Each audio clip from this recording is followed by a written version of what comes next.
Ça pose un problème. Non, c'est-à-dire c'est sous avec le président de HCE, sachant que dans cette même période, un certain Yamin Zarouani, général, était promu ministre de la Défense. Oui, bien sûr. C'est très important parce qu'on le comprendra par la suite. Voilà. Par la suite, bien sûr. Alors, le problème c'est que le processus qui était mis en place, le processus de cristallisation de mouvements élitaires qui était dans le projet de Boudiaf, tombe. Avec la mort de Boudiaf, il tombe. Celui qui va continuer plus ou moins en essayant de le rattraper et de le récupérer, et ça lui coûtera la vie, c'est Ben Hamouda. Il va essayer, lui, de reprendre le flambeau, et comme il va avoir une autre stratégie qui n'est pas la stratégie de Boudiaf. Boudiaf, je crois qu'il était aveuglé par son entourage en pensant qu'il allait pouvoir créer un parti véritablement politique. Ce n'est pas la stratégie de Ben Hamouda. Ben Hamouda, il veut créer un pouvoir de pression dans la colonne vertébrale et le syndicat. C'est une autre stratégie, tout à fait différente. Tout en ayant un pied à l'intérieur du pouvoir militaire, bien sûr, de l'époque et des services d'enseignement. Bien sûr, c'est un des décideurs du système à l'époque. Donc, il pensait que à partir de la centrale syndicale et du syndicalisme, il pouvait cristalliser une sorte de résistance à la vague islamiste qui était en train de se cristalliser, qui était en train de se transformer véritablement en mouvement politique et politique radical avec des débuts de militarisation. C'est ça. C'est à cette époque que ça commence. Il restait le deuxième porteur de projet élitaire qui était Qasem Albah. Que faisait Qasem Albah entre-temps? Il avait créé un parti politique. Le parti politique de Qasem Albah, je crois savoir qu'il n'a pas eu malheureusement l'aura qu'il aurait escompté lui. Non. C'était un parti politique sur lequel pesait à tort ou à raison. Non, c'était un parti politique Marbah. C'est-à-dire c'était la figure de Marbah. C'est tout. Même si quelque part il y avait quelques cadres, quelques militants, etc. Mais la figure emblématique de Marbah avait quelque part caractérisé la naissance et aussi la mort de ce parti. Bien sûr. Donc le mouvement de Marbah, a fini par comprendre, je pense autour du mois de mai, il y a quelque chose qui a dû se passer en mai, c'est le début des assassinats. C'est le début des assassinats des journalistes, Jaout, etc., qui sont assassinés en 1993. L'ancien ministre Diabès. Donc c'est le début des grands assassinats où le mouvement radical passe à l'action armée dans les villes, avec des groupes constitués.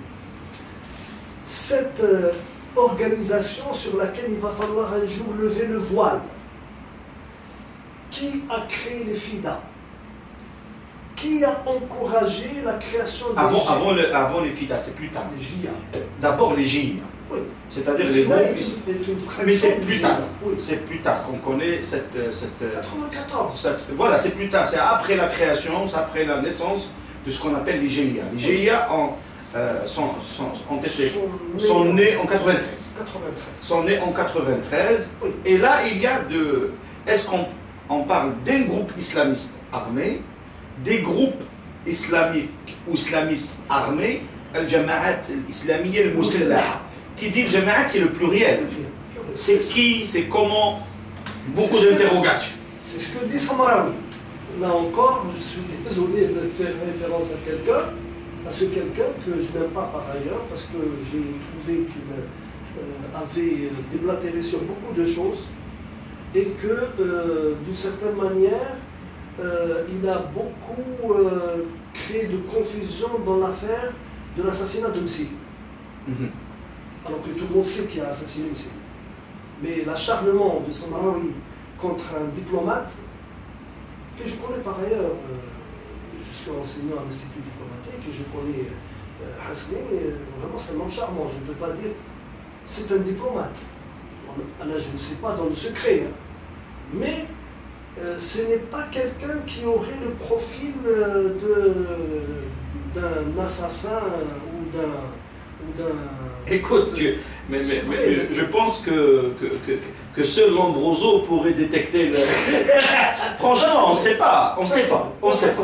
Nous avons besoin de témoignages, de faits, d'éléments, etc. Nous avons écouté les tests du FFS, les déclarations de M. Aït Ahmed, nous avons suivi les révélations des uns et des autres.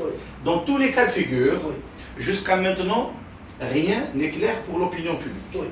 Même si on affirme d'un côté ou d'un autre que c'est X ou Y. Écoute, ce qui est établi, bon, on en discutera de ça, peut-être on en avait discuté. Oui, on a parlé de revenir, mais je crois qu'il a été établi. Pour toi, à titre purement intellectuel. Un certain Amanou qui avait assassiné, qui avait touché de l'argent, qui a donné de l'argent, on a donné le nom du bonhomme. C'est ça, ça c'est la thèse Hassani, capitaine Hassani de la sécurité militaire, et qui se trouve être de l'Est algérien de Camp-Robert, de Menbouari. Et ce n'est pas ce diplomate. Hassani et Hasni. Hassani et Hasni sont deux choses différentes. D'accord. C'est-à-dire le diplomate et l'agent des services de renseignement. C'est un lieutenant ou un capitaine de sécurité. Ok. Oui. Le problème, c'est que Samraoui donne cette explication que il a assisté lui en personne, Samraoui, à la création de groupe GIA. Il le dit. Ah, c'est ça. On l'a lu. C'est lu, je pense que... Ça veut dire quoi? Assister, ça veut dire dans sa il a fabriqué lui-même des GIA. Lui-même. Il dit avoir participé activement à la fabrication des GIA. Indépendamment. Donc, c'est pas ça, c'est pas la fabrication qui m'intéresse. Moi, je dis pourquoi on a fabriqué les GIA. Non, parce que, excuse-moi, lorsque tu dis pourquoi on a fabriqué, cela veut dire que... Dans la logique sur l'analyse des contradictions internes, c'est ça qui m'intéresse. m'intéresse. Est-ce que tu permets juste une petite parenthèse? Il y a deux approches complètement contradictoires. Si on dit la naissance, la création des GIA, des groupes islamiques armés, ça peut être analysé dans le sillage de l'évolution militarisée de l'islamisme politique avec l'appui direct des Algériens afghans. Ça, c'est une piste de recherche. Une piste de recherche que les GIA sont l'aboutissement naturel direct d'un mouvement radical islamisé qui a pratiqué la violence et la guerre ailleurs et qui est rentré en Algérie, il a été utilisé par le fils, etc. Ça, c'est une piste, une hypothèse de travail. La deuxième hypothèse, et là, je t'interpelle parce que pour moi, c'est très important. Lorsqu'on dit fabrication, la fabrication, dans la logique politique de l'époque comme celle d'aujourd'hui, cela veut dire que ça ne pouvait être que la fabrication des services de renseignement algériens. C'est ce que dit Samraoui. C'est ça ce que je te dis. Il y a deux thèses maintenant. Et je te donne l'occasion d'analyser les deux thèses. Oui, vas-y, continue. C'est ce que je dis. Moi, je ne peux pas être plus royaliste que le roi. Moi, je ne comprends rien à leurs histoires. Ce que je lis simplement que Samraoui dit « Nous avons fabriqué un certain nombre de GIA ». Comment je lis, moi, la chose? C'est ça que tu me demandes. Comment je lis? D'accord. Moi, j'ai témoigné, je l'ai dit, si on se souvient, que je pense qu'un certain nombre de groupes armés, radicaux, militarisés en Algérie ont été fabriqués en Afghanistan et probablement en Orient, de manière générale. J'avais donné une information dans la fin des années 70-80, quand j'étais en France, j'avais dit que j'avais moi-même failli être embarqué dans une histoire d'entraînement. De recrutement. La villa était à Pontoise, elle n'était pas à Poissy. À Pontoise, ça me revient. Parce que j'avais pris le train à la gare Saint-Lazare. Et en vérifiant les trajets, c'est Pontoise qui est sur les trajets des trains. J'étais parti en train avec la personne en question. Donc, il y a une fabrique extraterritorialisée par rapport à l'Algérie. Ah. Cette fabrique a donné des GIA. que je distingue du bras armé du fils qui s'appelle AIS. Plus tard. D'accord. Donc, cette fabrique s'est faite pendant tout le long des années 80 de la guerre en Afghanistan, et c'est au moment où le pouvoir algérien, où l'État algérien flanche en 1991-92, que commencent à entrer des gens pour mener le djihad ou pour mener le combat en Algérie. Ça, c'est une source. L'autre source, ce que dit Samraoui, il dit, il y a un certain Marrahi,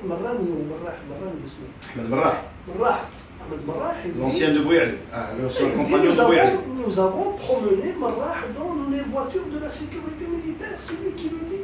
Ben, je vais pas le démonter, il le dit.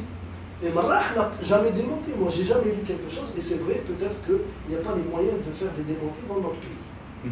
Mais, il dit, nous avons un certain nombre de gens, nous les avons instrumentés, nous les avons utilisés, les Marrah, comment il s'appelle,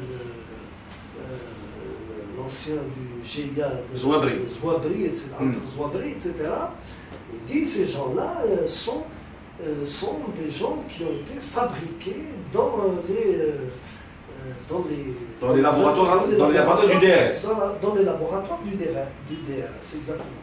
Donc, grosso modo et schématiquement, si nous prenons deux figures, la figure de Andr Zouabri ou de Marrah et la figure de... Sachant que Marrah, entre parenthèses, moi j'ai rencontré Marrah à plusieurs reprises, dans un sens purement intellectuel, pour pouvoir comprendre avec lui, notamment ce qu'il avait publié à compte d'auteur, un certain nombre d'ouvrages, des témoignages sur le fils, etc. etc. Marrah lui-même, moi je témoigne qu'il me l'a dit à moi. Il a fait partie du mouvement Bouyani. Mais après l'assassinat de Bouyani en 1987, Marrah est resté dans la nature un bon moment, comme ça, et puis il a été récupéré, il me l'a dit. Il a travaillé de près avec le général Smaïl. Et il a travaillé avec lui. Pas dans le sens de la création des GIA, parce que lui-même, il n'a jamais fait partie des GIA lui-même. Mais il a travaillé avec les services. D'ailleurs, il a gagné beaucoup d'argent à travers l'État algérien, à travers les services, etc. Il ne le cachait pas. C'est-à-dire, moi je dis ce qu'il m'a dit à moi. Il ne le cachait pas, il a des témoignages. Bon, lui-même a été assassiné. Lui-même a été assassiné par la suite. Il a été empoisonné. Mais moi, indépendamment de l'approche ontologique, c'est-à-dire de la nature de l'existence même de ces GIA, ce qui m'intéresse plutôt, c'est dans la perspective de la formation de groupes militarisés.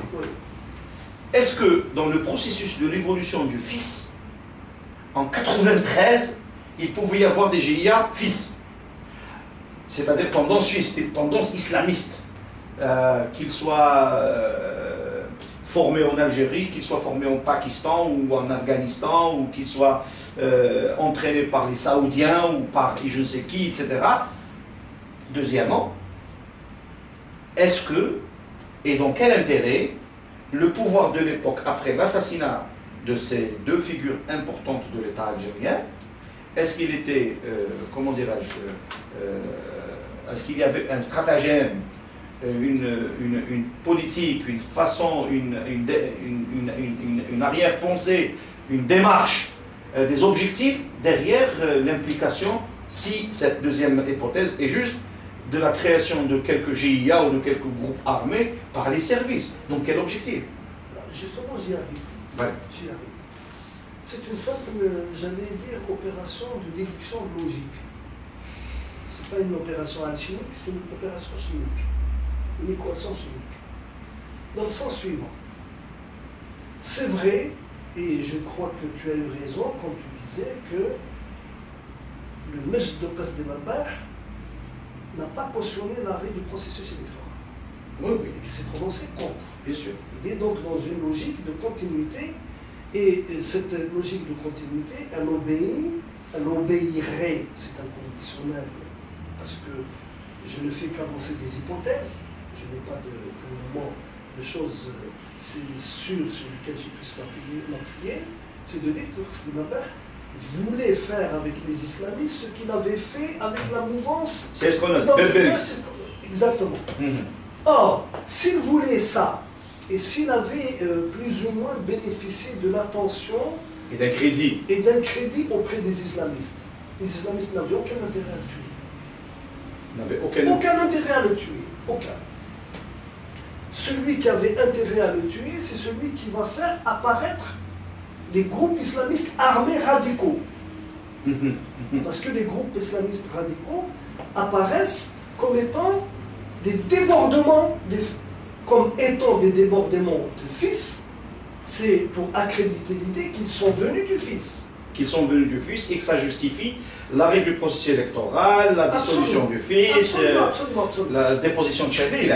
Bon. Maintenant, si les GIA, il s'avère que les GIA sont créés ou ont été créés par les services, ce qui reste à prouver, même si nous avons un certain nombre d'informations émanant d'officiers du DRS, d'anciens officiers, de dissidents plutôt que d'anciens, parce que anciens dans les services, ça ne veut rien dire. On n'est jamais ancien. Tout le monde il continue à travailler.